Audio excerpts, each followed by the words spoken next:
to say big thank you for having the opportunity to actually send my congratulatory message to my friends, my pastor, and my guardians, as the case may be, and also to wish the congregation a happy birthday in general, because his birthday is the birthday of all, being the father of all in this congregation. I cannot but to express my deep appreciation for his continuous guidance as well as his support for myself and the Polytechnic in general.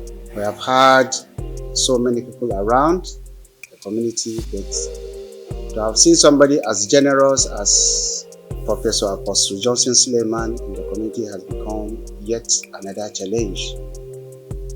The school has been facing a lot of problems.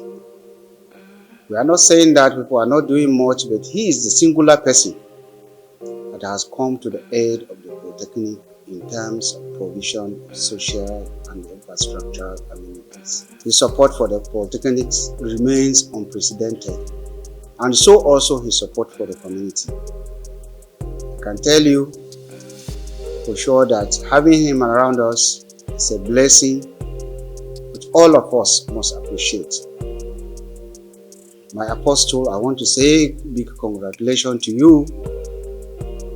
I want to say big congratulations to your family. I want to say big congratulations to the community at large for having you as part of this community. I want to say big congratulations for your birthday, and I pray that God Almighty should keep and sustain you to continue the good work you are doing to humanity. For the congregation, accept my big congratulations and thank you.